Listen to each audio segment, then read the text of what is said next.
خالد منصور صاحب، آپ کیونکہ ظاہر پرائیویٹ سیکٹر سے بھی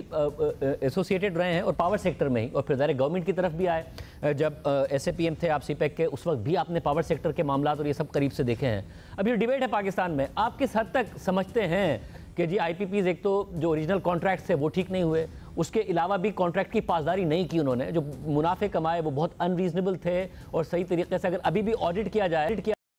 تو ان کے پلانٹس کو باقاعدہ طور پر جو علی صاحب کہہ رہے ہیں ٹیک اوور بھی ہو سکتے ہیں، اس حد تک غلط فائدہ اٹھایا گیا۔ اوکے، میں نے محمد علی صاحب کی بات بہت غور سے سنی ہے، اور جس وقت یہ 2012 میں جب یہ سارا نیگوسیشن ہوا تھا، 2019 میں تو بہت کلوزلی میں نے کام کیا محمد علی صاحب کے ساتھ، اور اس میں ایک تو آئی پی پیز نے کبھی اس کو ریٹیلیٹ نہیں کیا کہ آپ ہمارا فورنزک آڈٹ نہ کریں، لیکن نیور دی لیس جو پھر ڈسکشن ہوئی ہے محمد علی صاحب کی جو کمیٹی تھی، تو اس میں جتنے بھی آئی پی پیز تھے ان سے جو ریکارڈ مانگا گیا انہوں نے اس کو پیش کر دیا، اور اس کے بعد جو نیگوسیشن ہوئی تو محمد علی صاحب کنفرم کریں گے کہ ایکسٹینسو ان کو کنسیشنز دی گئیں، اور سب سے بڑا ایشو تھا وہ تھا کہ ڈالر انڈیکس تھے یہ سارے کانٹریکٹس، تو آئی پی پی واکڈ اوے فرام دیٹ اور وہ اس ڈالر پہ فکس کر دیا، اور اس کے علاوہ بھی نمبر آف کنسیشن جو دی گئی تھی، جس کا اف آئی ریممبر کریکٹلی کہ اس کا کلیکٹیو جو امپیکٹ تھا جو کنسیشنز دی آئی پی پیز نے، that was close to 840 billion. جی اس وقت حکومت نے یہی کلیم کیا تھا کہ تقریباً 840 ارب روپے ہے کا فائدہ ہے، 148 روپے پر پیک کر دیا ہے ڈالر کو، یعنی ڈالر اب گرے بڑھے کوئی فرق نہیں پڑے گا فکس۔ جی شاہد، میں یہ کہہ رہا ہوں شاہد کہ دیکھیے جو کچھ آئی پی پی سے کہا گیا، میں اس لیے یہ کانفیڈنس سے کہہ رہا ہوں کہ I was the chairman of آئی پیک، اور جو ریشنل ریکوائرمنٹ تھی گورنمنٹ کی، ہم نے سارے آئی پی پیز کو اس سے منوایا اور وہ کانٹریکٹ سائن کر دیے، لیکن میں پوائنٹ یہ کہہ رہا ہوں کہ ہم نے کلیکٹیولی کبھی بھی ریٹیلیٹ نہیں کیا کہ آپ ہمارا فورنزک آڈٹ نہ کریں۔ مگر صاحب پھر یہ بات یہ ہوئی نا کہ وہ یہاں پہ بھی پھر سوال اٹھتا ہے نا کہ آئی پی پیز مانے اس لیے، اب 840 ارب روپے کا منافع کون چھوڑتا ہے؟ کیا وہ اس لیے مانے کہ وہ آڈٹ نہیں چاہتے تھے، ورنہ کون تیار ہوتا ہے اتنا بڑا منافع چھوڑنے کے لیے؟ دیکھیے اس کے اندر میں وہی بتا رہا ہوں نا کہ بات وہ یہ تھی کہ آپ کو ملک کے لیے کرنا ہے،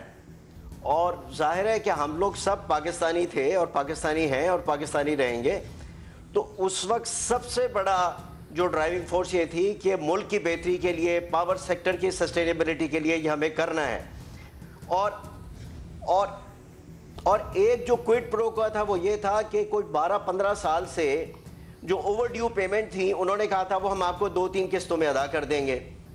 اور اس کے علاوہ یہ بھی ہوا کہ couple of Times even NEPRA نے بھی کہا کہ آپ اپنی سارے کے سارے ریکارڈ کو جسٹیفائی کریں، وہ بھی کیا گیا،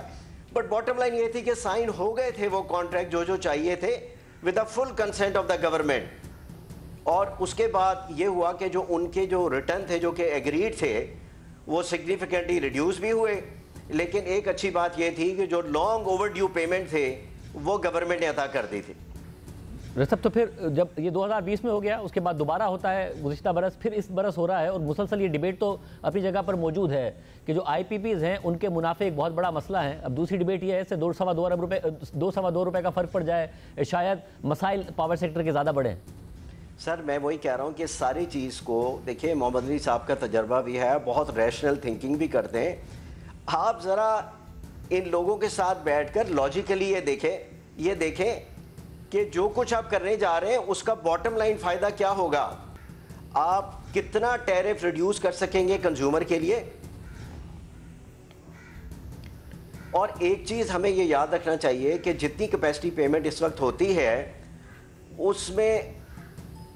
مور than 50% are either government own I P Ps اور سی پیک کے آئی پی پیز ہیں،